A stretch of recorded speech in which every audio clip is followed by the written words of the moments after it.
welcome to another edition of Marlborough Magazine. I'm Dan Ginden. And I'm Susan Laufer. And now do you see, Susan Laufer, since we've been through January, why I don't like snow with blizzard after blizzard after blizzard? You just have to get on some skis and learn to enjoy all that I don't snow. have a snowblower. I got to shovel all that stuff. Oh, that's poor difficult. baby. Well, you know, January was one of the snowiest months on record here in Marlborough, and the DPW was busy with their snow. Another piece of equipment. Delhi to see how they were able to handle all that snow. It was a record-setting January for snowfall in the city. One storm, in the blizzard of 2005, dumped over 20 and kept the DPW very busy. His guys did a good job. I would say the 24 hours, it's opened up. Nobody had a street that was storm. And within a woods, we had most of them all pushed back just in time to hit us with the 7 inches of snow. But Dick says his crew can handle. By the time you work that many hours, it's exhausting. They don't function at 100%. A long time, they learn to cope with it. Experienced drivers, they know the long hours and when to kind of take that little bit of a break once in a while. You come in for the breaks, and we feed the people at the go. Sometimes just to take that extra 15 minutes, just close your eyes for a while and you can kind of recharge. And how did this storm compare to? I don't think it was as severe as the blizzard of '78. But in the 13 years I've say it's probably number 2. And this storm at a good time. People stayed off the roads. There were no buses to contend. Have the tractor trailers to get stuck. It was on the weekend, so. What do parents do to occupy their children? We did lots of shoveling. Felt like I spent the whole day putting snow pants on and then putting them back into the dryer. And we did lots of shoveling. We baked, had a nice fire to keep us warm. Temperatures, much of the snow has not melted, so we have a snow dump at the Department of Public Works, and the snow that we pick up with our big blower and then piled up with bulldozers get pretty high. Not as bad as the had somewhat inches of snow, but get there. For Marlborough Magazine, this is Rob O'Keefe. August, Marlborough lost a treasured member of our 4th, the city came together to hold a fundraiser. Michael By was a familiar face around Marlborough. If you which he co-owned, you may have seen him coaching hockey. Unfortunately, this past August, 1 years old, passed away at his home on Milham Street, leaving his wife Lori, 8-year-old son Alec, and 4-year-old daughter Anielle. Like many families in this situation, Michael's family was financially unprepared for this tragedy. So family and friends decided for the family. I had initially thought of doing possibly something to honor his memory and to raise some money to help out the family. Duplessis, longtime friend of Michael, along with Bob Keys, chairs of the fundraising committee.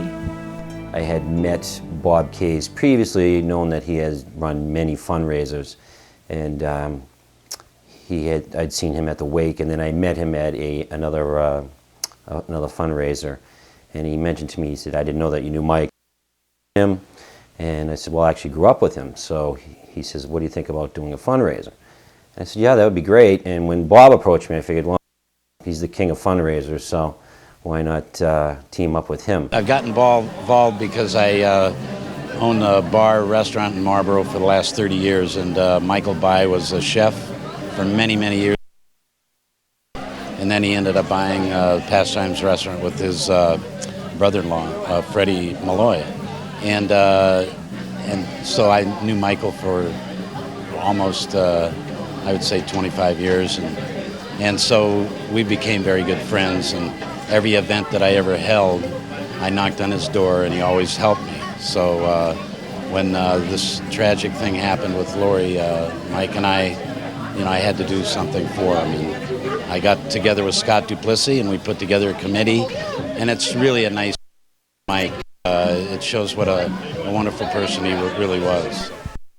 That's how it began. The culmination of the fundraising efforts was on February 4th, when over 1,200 people showed up at the Best Western to celebrate the life of Michael and also support the Bai family. The turnout was much larger than anyone had anticipated, but Scott was not surprised. I'm not surprised because of the person that Mike was and how well known his wife's family and he was. And, you know, if anybody went to the wake, they would have seen how many people are at that wake, just as a tribute to, to Mike's life. Being a longtime friend of Michael's, how does it feel to see such a wonderful turnout? It's overwhelming. I think we were hoping to maybe get like 600 or 700 people coming to this, and I mean, we're going to be 1,200 to 1,500 people at least, and it's just such a tribute to a guy who did so much for the community. He was just such a caring kid. I mean, I went to school with him from 6 years old all the way up, and this is just overwhelming for everybody that knew him to see how many friends he really had. The community came out for Michael, just as Michael had so many times for his community. I think just people in general were important to Michael, you know, whatever community he was in. And being part of the Restaurant Association got him involved in so many things. So many he got events, to meet yeah. so many Yep. people, obviously. So whenever there was anything going on, he wanted to be involved. And Michael was very involved. Along with being a father and running a restaurant, he had a number of other hobbies. Gardening was a big thing for Michael, besides cooking, which I think just about everyone knew about, which was definitely a passion. His passion for gardening. His yard and his lawn was always meticulous.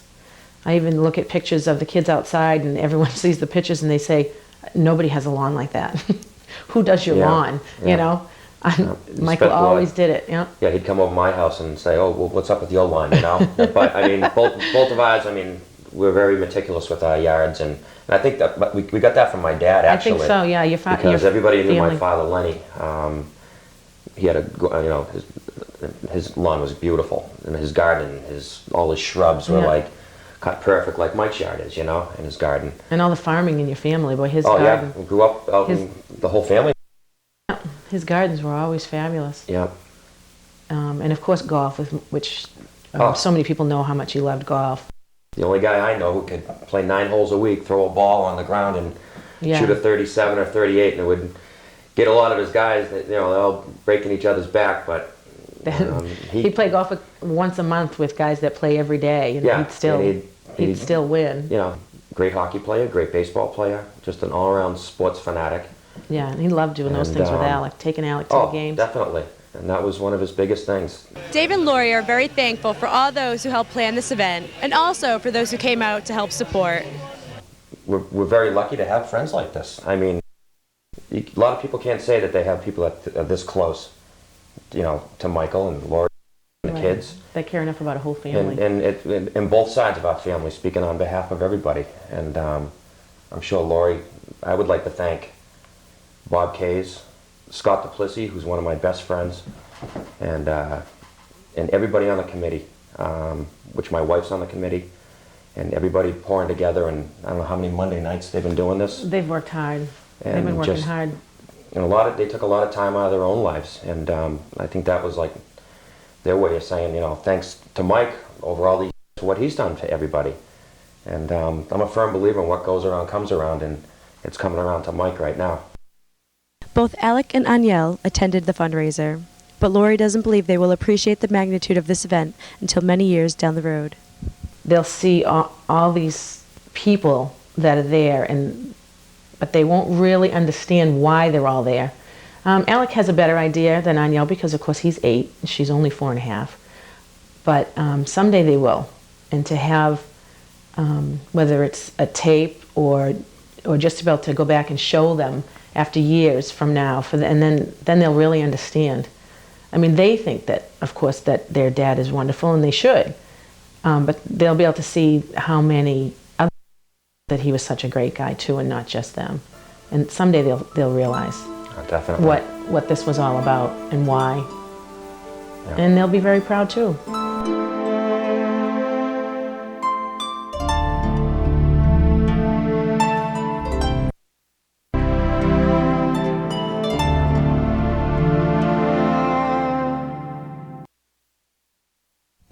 If you were unable to attend the fundraiser but would still like to contribute to the Memorial Fund, you can send a check to the Michael J. By Memorial Fund, P.O. Box 1085, Marlborough, Massachusetts 01752. You know, Susan and I always joke about the fact that she loves winter so much, and I could just rather skip it and be happy. Well, for some people, winter season really is no laughing matter. Got the winter blues? If it's any consolation, you're not alone. An estimated 14% of the U.S. adult population experience symptoms related to seasonal affective disorder, also known as SAD. Seasonal affective disorder, better known as SAD, is just that. During certain seasons, our biorhythms change. And what we find is that during the winter times, specifically January and February seem to be the toughest 2 months. There's a greater preponderance of people having an affective disorder, which is fancy terms for getting depressed. First named in the early 1980s by psychiatrist Norman Rosenthal, seasonal variation in mood is not a new phenomenon. The history is interesting because even Hippocrates, a long time ago, described depression that occurred in the winter. And in ancient Rome, physicians were recommending exposure to sun for certain types of melancholia. So the connection between mood disorders and the seasons, not necessarily the amount of light, was known or hypothesized a long time ago. The reason people get seasonal affective disorder is still unknown. There are several possible explanations, all relating to the way our bodies process the darker days and lack of sunlight in winter. Well, there are a number of hypotheses, and the field is rather controversial.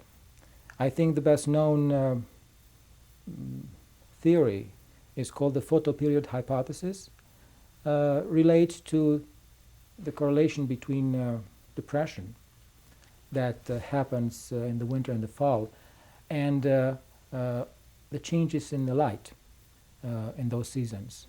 The light is less intense, and the exposure to light also occurs for less hours. The proof comes from the use of bright light therapy that seems to correct the abnormality. And when it does that fairly quickly. Bright light therapy, or the use of light boxes, is one way that SAD sufferers can alleviate their symptoms. There are a variety of commercially available light boxes that are either supposed to stand on the floor, on the desk. There are some visors that people can wear that provide, again, the exposure to bright light therapy. They are usually full spectrum light with a 10,000 illuminance, 10,000 lux illuminance that should be within arm's length. However, if you think you're suffering from SAD, it's important to seek professional help. Treatments such as light boxes should not be self-administered. Many people diagnose themselves and end up purchasing the light boxes and treating themselves. I think that even though using bright light therapy is not associated with numerous side effects, some potential problems can occur. and therefore the treatment should be under the supervision of a professional that has done this and knows what to expect. Because SAD sufferers fall on a continuum with some suffering more intensely than others, it's important to get the right treatment for your particular case. For some people, light boxes may not even be necessary. If you go outside and walk, even on a day like today, on a winter day with sunlight, that for an hour, that gives you the same benefit of sitting in front of one of these lights in your living room or your family room. And it's killing 2 or 3 birds with one stone. Number one, it's giving you added light, the photo part of it. Number two, it's giving you some cardiovascular exercise, which is also good for depression and anxiety or anything else that ails you. And number three, it's also sort of relieving stress in terms of emotionally, maybe putting you in touch with nature, seeing what the winter is like, you know, getting out there in the woods. Don't walk on the slushy streets, but actually try to find a path through the woods or the neighborhood or something like that. So 1 hour of that. Before a mental health professional will reach a diagnosis of SAD, other factors, such as post-holiday letdown, stress, or economic hardship, must be taken into account. As a result, SAD is often difficult to diagnose. I think if someone comes in and says, you know, I've had a good life, there's nothing wrong, I got a good job, good wife, good husband, good kids, good dog, everything is fine, but for some reason I hit January and February and I just feel lousy.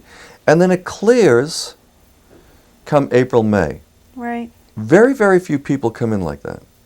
Okay, Very few people do come in like that. But if someone were to go through that, I think it's important for the audience to know, if there's no other outside variables, no other stressors in one's life, which I find it hard to believe, but if you're fortunate enough, but you find that for no apparent reason, almost repeatedly, as December comes and January and February, you just feel lousy, it might be worth checking out.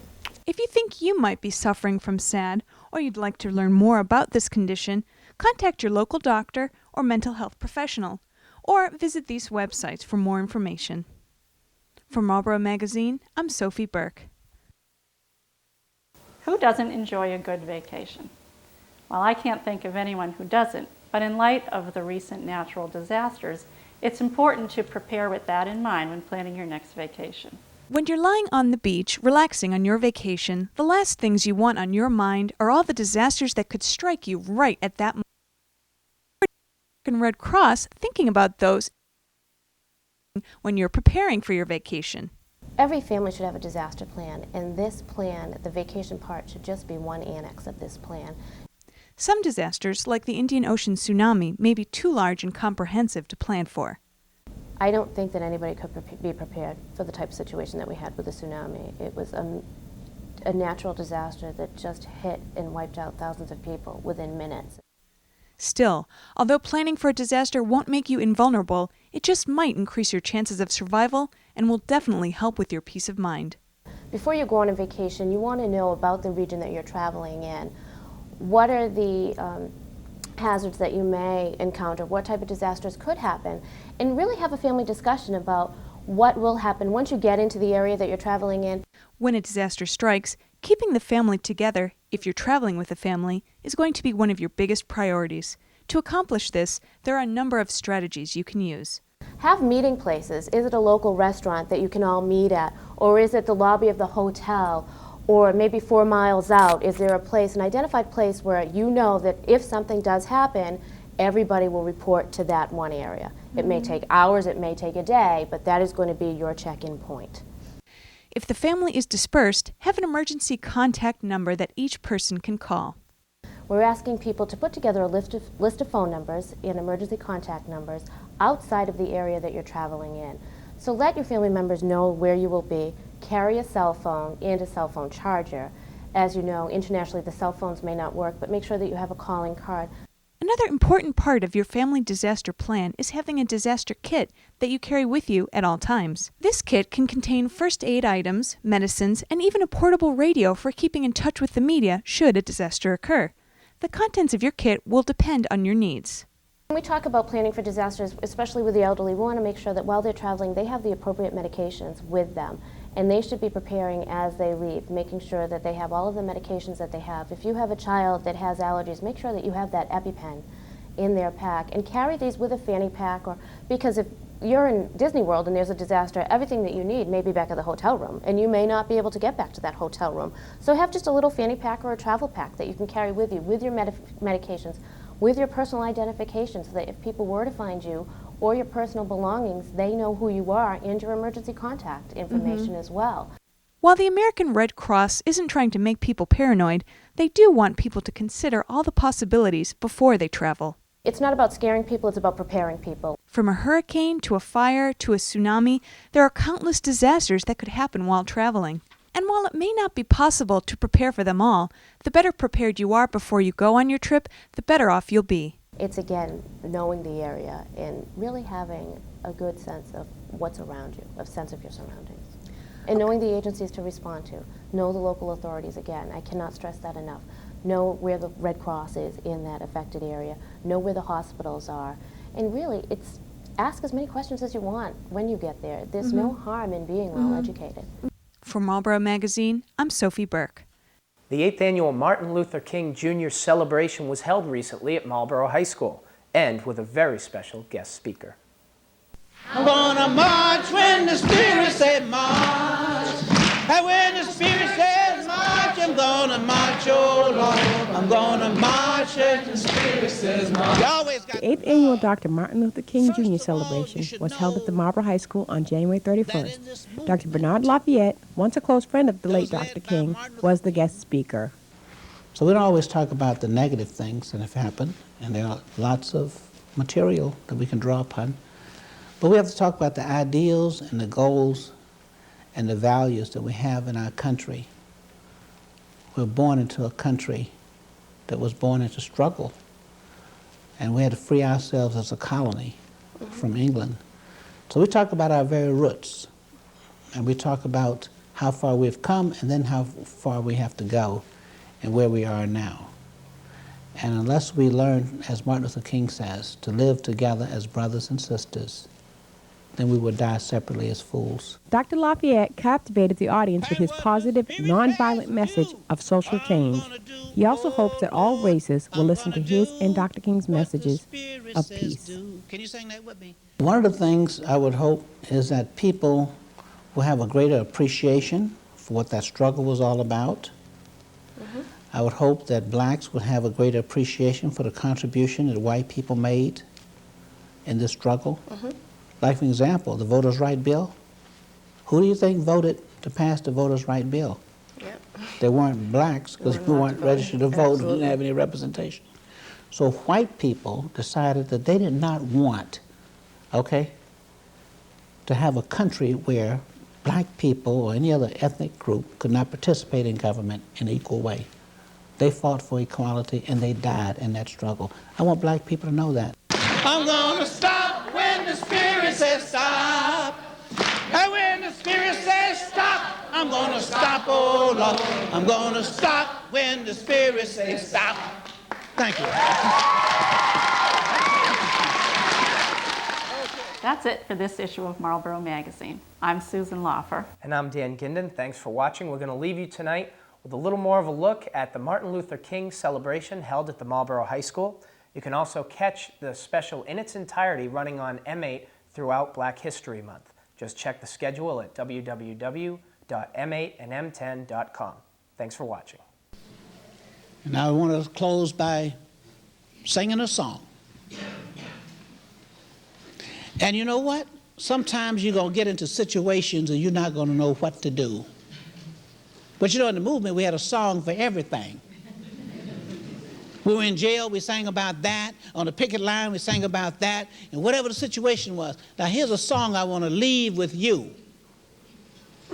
If you get into a situation and you don't know what to do, here's what I want you to do. I want you to do what the Spirit says do. I'm going to do what the Spirit says do. And what the Spirit says do, I'm going to do. Oh, Lord, I'm going to do what the Spirit says do. Can you sing that with me? I'm gonna do what the Spirit says do. I know y'all can sing. I wanna do what the Spirit says do. Come on and sing now. And what the Spirit says do, I'm gonna do. Oh Lord, I'm gonna do what the Spirit says do. Sing. And when the Spirit says sing, come on up here with me. I'm gonna sing when the Spirit says sing. All y'all singers, come on up. And when the Spirit says sing, I'm gonna sing, oh Lord. I'm gonna sing when the Spirit says sing. Come on up. I'm gonna fight when the Spirit says fight. I'm gonna fight when the Spirit says fight. And when the Spirit says fight, I'm gonna fight, oh Lord. I'm gonna fight when the Spirit says fight. Let's march. I'm gonna march when the Spirit says march.